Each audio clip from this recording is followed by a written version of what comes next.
3 days after they forced me to tear down the flood barrier I'd spent months designing, 17 finished basements were sitting under muddy water. Neighbors were screaming at each other in the middle of the street, and the same HOA board that laughed in my face suddenly wanted to know if I could save their neighborhood. Funny thing is, I never wanted any of that to happen. My name is Ethan Caldwell. I'm 46 years old, and before I retired I spent almost 2 decades as a county drainage engineer along the South Carolina coast. My entire career revolved around one simple truth that water teaches over and over again. Gravity doesn't care about opinions, popularity, or HOA bylaws. Water always wins. I live on a little piece of property outside the town of Briar Landing.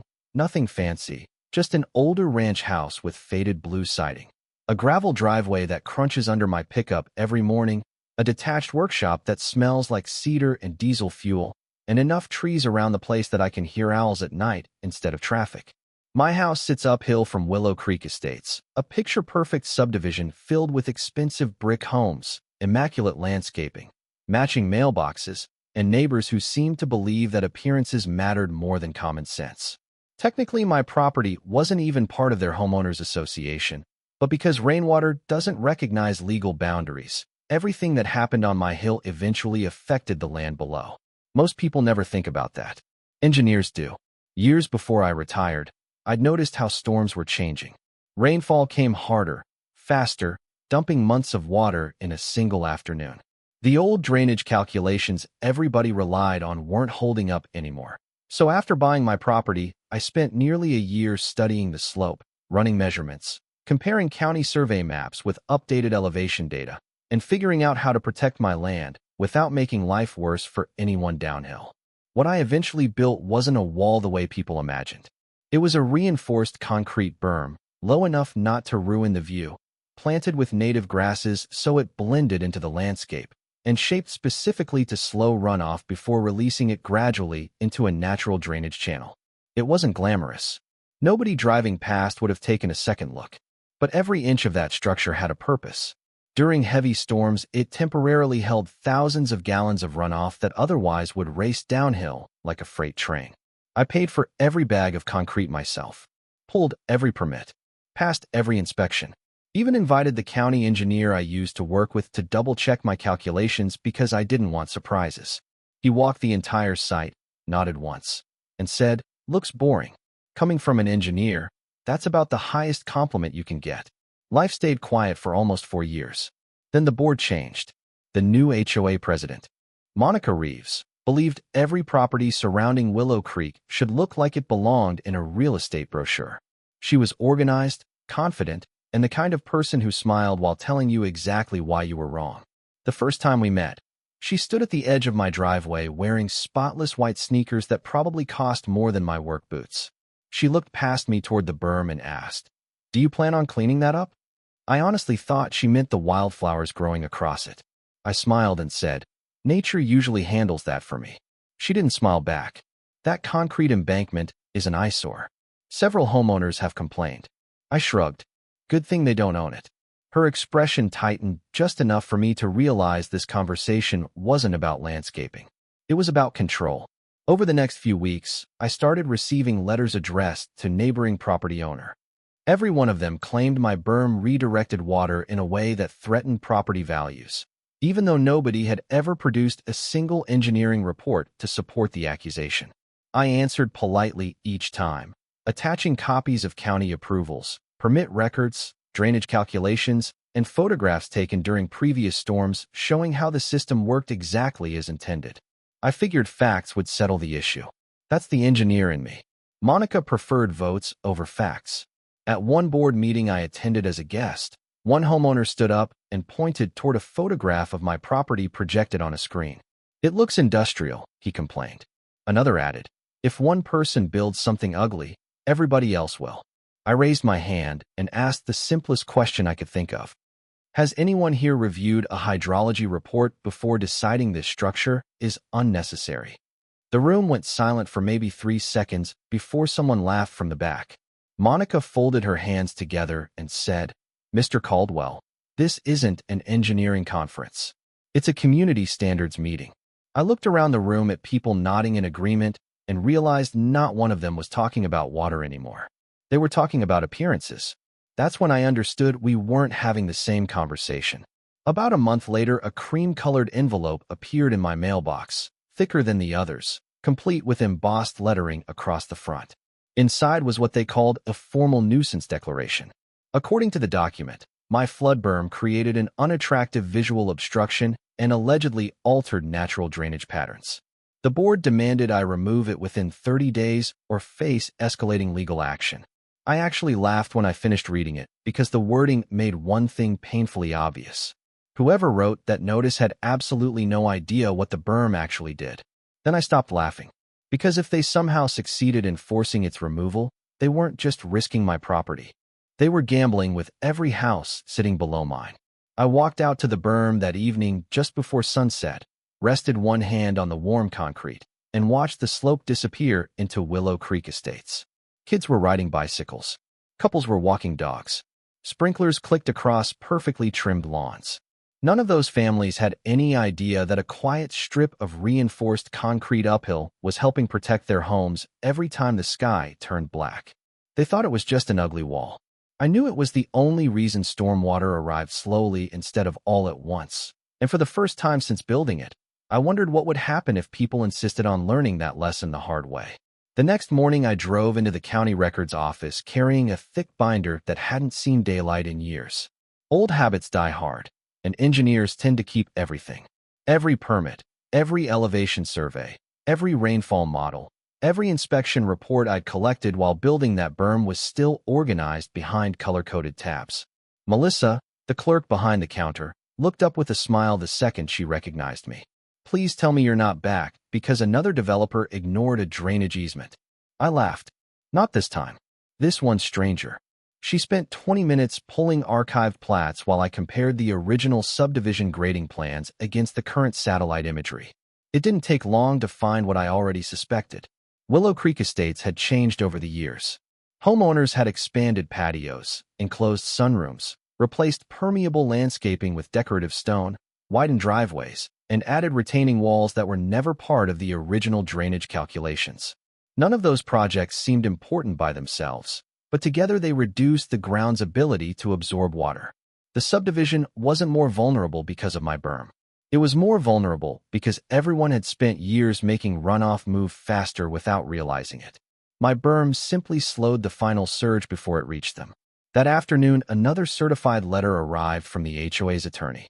The language was polished, confident, and completely ignored every engineering document I'd already submitted. According to them, if I failed to remove the unauthorized visual obstruction, they would pursue every available legal remedy.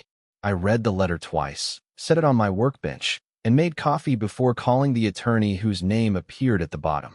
He answered after 2 rings. "Mr. Caldwell." "That's right. I assume you're calling regarding compliance." "Actually, I'm calling because I don't think your client understands the function of the structure they're demanding I remove." He paused. "My client believes the structure negatively affects community aesthetics." "That's not what I asked." Another pause. "Whether it serves an engineering purpose is outside the scope of my representation." I leaned back in my chair and stared out toward the hillside. "Well, that's unfortunate." "Why?" "Because water doesn't care about legal language."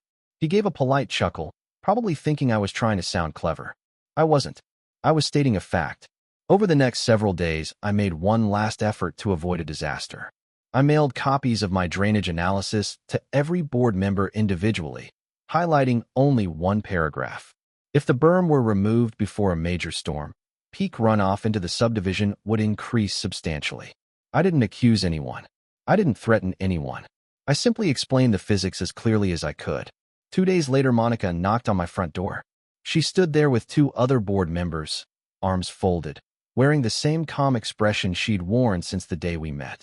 "We received your packet," she said. "Good. Our board reviewed it." "Excellent. We've concluded you're exaggerating the risk." I nodded once. "Did any of you consult an engineer?" "We don't need to. The community voted." I couldn't help smiling, though there wasn't much humor behind it anymore. Gravity doesn't participate in elections. One of the men beside her rolled his eyes. "There you go again with the engineering talk." Monica stepped forward. "Mr. Caldwell, Are you planning to comply? I looked past them toward the rooftops below. Children were playing basketball in a driveway. Someone was grilling burgers. Wind moved gently through the pine trees. It looked like the kind of peaceful neighborhood everyone wanted to live in. If I remove it, I asked quietly, and something goes wrong, what then? Monica answered without hesitation. Nothing is going to go wrong. That certainty bothered me more than the legal notices ever had. Confidence unsupported by knowledge can be dangerous, especially when other people's homes are involved. After they left, I called a local excavation contractor I'd worked with years earlier. Tom, Ethan, haven't heard from you in forever. You still running that yellow excavator? Sure am. I need a quote. For what? I looked out the window at the berm stretching across the edge of my property. Removing concrete. There was a long silence before he finally asked, You sure about this? No, I admitted. Not even a little. He agreed to meet me Thursday morning. Before hanging up, I asked him to wait for my final confirmation because there was still a chance reason would prevail. The weather forecast wasn't helping. Every update showed a tropical system drifting farther north, carrying more moisture than meteorologists originally expected. They still couldn't predict exactly where it would turn, but experience told me the ground was already saturated from earlier rains. One more significant storm would push local drainage systems close to capacity. That evening, my next-door neighbor, Frank, wandered over carrying 2 bottles of iced tea. He'd lived beside me for almost 10 years and had watched me build the berm one wheelbarrow at a time. We sat on my porch as the sun disappeared behind the trees. They're really making you tear it out? He asked. Looks that way. Seems crazy. It is.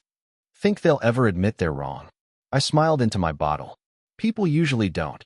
Until reality starts keeping score. Neither of us spoke for a while. We just listened to cicadas filling the evening air. Finally, Frank looked toward the subdivision below and said something that stayed with me. Problem is, those families down there aren't the ones making these decisions. He was right. Most of the homeowners had probably never read the reports, never attended the meetings, never realized their board was making technical decisions based almost entirely on appearance. That thought weighed on me more heavily than anything else. My frustration wasn't with the parents raising kids in those homes or the retirees who had invested their savings there. It was with a handful of people convinced confidence could replace expertise. The following morning, I drafted one final letter. It wasn't emotional. It wasn't sarcastic. It simply documented the sequence of events, confirmed that the removal would occur in accordance with the demands I'd received, and stated that any future drainage conditions would reflect the altered landscape. I signed it, mailed certified copies to the board and their attorney, then placed the excavation contract on my desk without picking up the pen. Outside, gray clouds were beginning to gather over the distant tree line, and for reasons I couldn't quite explain, I found myself hoping the forecast would somehow be wrong. By Thursday morning, the sky had turned the dull gray color every coastal engineer learns to respect. Tom arrived right on time with the excavator, climbed out of the cab, and looked at me one last time before starting the engine. Last chance, he said. I looked down at the folder containing every notice, every certified letter, every inspection report, and every unanswered warning I'd sent over the previous month. Go ahead. The machine rumbled to life, and over the next several hours the berm I'd spent months designing slowly disappeared section by section. It was strangely quiet. Concrete cracked. Buckets scraped against reinforced steel. Birds scattered from the nearby trees. A couple of homeowners from Willow Creek stood at the edge of the subdivision watching from a distance. One of them even gave me a thumbs up, apparently convinced they were witnessing the removal of an ugly nuisance instead of an important piece of stormwater control. By sunset, the protective barrier was gone.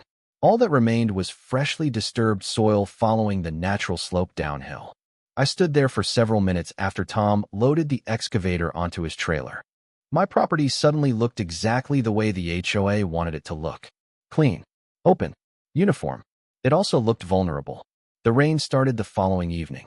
At first it was steady, nothing unusual, but sometime after midnight the storm settled over the area and simply refused to move. Sheets of rain hammered the roof while thunder rolled across the valley. I barely slept. Old instincts kept pulling me toward the windows to watch the runoff. Even without instruments, I could tell what was happening. Water that once spread out and slowed across the berm was now gathering speed, combining into a single powerful flow racing downhill exactly as the terrain directed it. I never celebrated what came next. There was nothing satisfying about it. By sunrise, emergency vehicles were already moving through Willow Creek. Several streets looked more like shallow rivers than neighborhood roads. Finished basements had taken on water, retaining walls had partially failed, landscaping had washed away, and exhausted homeowners were dragging soaked furniture onto their driveways. I spent most of that morning helping where I could, carrying pumps, moving boxes, and checking on elderly neighbors who couldn't lift heavy equipment themselves. A few people recognized me from the HOA meetings. Their expressions had completely changed. There was no laughter anymore, only confusion and disbelief. Late that afternoon, Monica walked slowly up my driveway. She looked nothing like the confident board president who had insisted appearances mattered more than engineering. Mud covered her shoes. Her rain jacket was soaked, and she seemed years older than the last time we'd spoken. For several seconds, she simply stood there before quietly asking, "Would it have made a difference?" I didn't answer immediately because the question deserved honesty instead of pride. Finally, I nodded. It would have reduced the peak flow. It wouldn't have stopped every problem, but it would have given the drainage system a much better chance. She lowered her eyes. I should have listened. There wasn't much else to say after that. Over the following weeks, the neighborhood slowly recovered. Insurance covered some losses, denied others, and contractors stayed booked for months repairing damage. More importantly, the community finally hired an independent engineering firm to evaluate the entire drainage system instead of relying on assumptions or opinions. Their report reached almost exactly the same conclusions mine had months earlier. The redesigned plan included new detention features, additional drainage improvements, and yes, another upstream berm built to modern standards. This time nobody complained about how it looked. They only cared that it worked. Looking back now, I don't think the real lesson had anything to do with concrete or stormwater. It was about something much simpler. Expertise isn't perfect, and engineers certainly don't know everything. But there are times when experience exists for a reason. Ignoring it because the answer isn't attractive can become far more expensive than listening in the first place. I still live on that same hill. The trees are taller now. My workshop is a little messy, and every time a heavy rain rolls through, I find myself standing on the porch with a cup of coffee, watching the water make its slow journey downhill. It reminds me that nature doesn't negotiate, doesn't compromise, and doesn't care who won the last neighborhood argument. It only follows the path we've given it. So here's what I'd really like to know from you. If you had been in my position, after documenting everything and warning everyone repeatedly, would you have done anything differently? And if you had been on that HOA board, would you have trusted appearances or the engineer trying to explain what couldn't be seen? Let me know down in the comments, because stories like this rarely have simple heroes or villains, only choices, consequences, and lessons that usually arrive after the storm has already passed. If you enjoyed this fictional story, don't forget to like the video, subscribe to the channel, and share it with someone who appreciates neighborhood drama, tough decisions, and the reminder that sometimes the most important things are the ones nobody notices until they're gone.